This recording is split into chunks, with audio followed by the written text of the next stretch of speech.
ପିଲାମାନେ ଭଲ ଅଛ ସମସ୍ତେ? ଖାଇକି ଆସିଛ?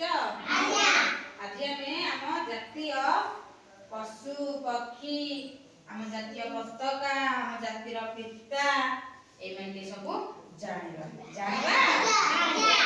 ହଉ। ଆମ ଜାତୀୟ ପିତା କିଏ କହିଲେ ପିଲାମାନେ? ଆମ ଜାତୀୟ ପତାକା କଣ? ଆମ ଜାତୀୟ ପଶୁ, ଆମ ଜାତୀୟ ଫୁଲ,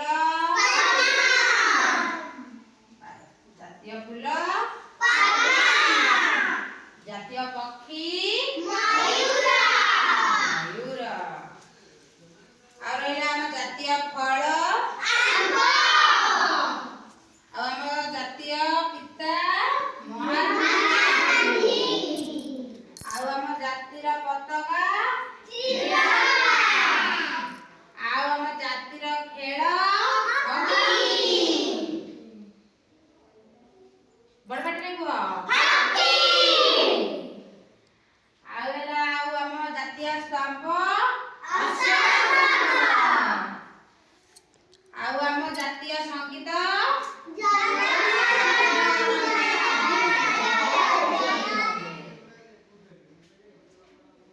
ମନେ ରହିଲା ସମସ୍ତଙ୍କର? ଏକା ସାଙ୍ଗରେ କହୁଛ ବୋଲି ସିନା ସମସ୍ତେ କହିଦଉଛ, ଜଣ ଜଣିକି ପଚାରିଲେ କହିପାରିବ? ହଉ, ସମସ୍ତେ କେହି କହିବନି, ଯାହାକୁ ପଚାରିବି ସେ ଠିଆ ହେଇକିନା କହିବ ହେଲା। ତମେ କହିଲ ପ୍ରଭାସ ଆମ ଜାତିର ପିତା କିଏ?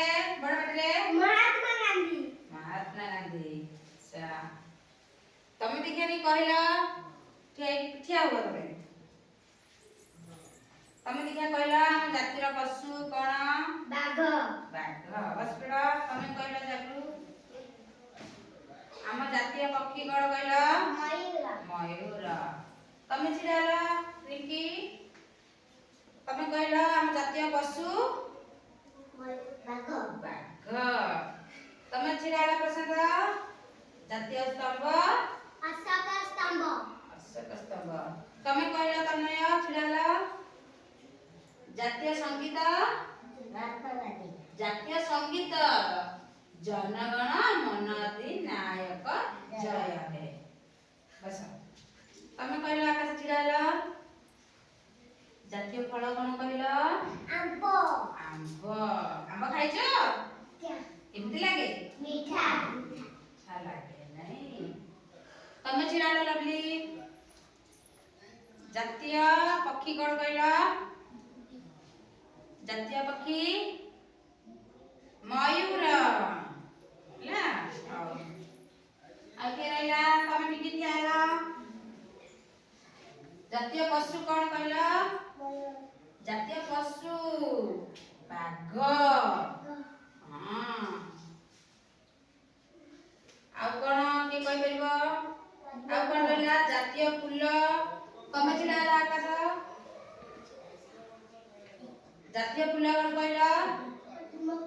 ପଦ୍ମ ଫୁଲ। ଆଚ୍ଛା ପିଲାମାନେ, ସମସ୍ତେ ଜାଣିଲ? ଆଉ କାହାକୁ ପଚାରିନି? ତମେ ଛିଡା ହୁଅ। ଜାତୀୟ ଖେଳ କଣ କହିଲ ଆମର? ହକି ଖେଳ। ବସ।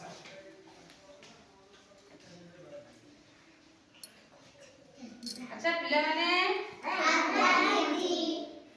ଆମେ ସବୁ ଜାଣିଲେ ତ ଏଥରକ? ଜାତୀୟ ପଶୁ ପକ୍ଷୀ, ଜାତିର ପିତା ଆମେ ସମସ୍ତେ ଜାଣିଲେ?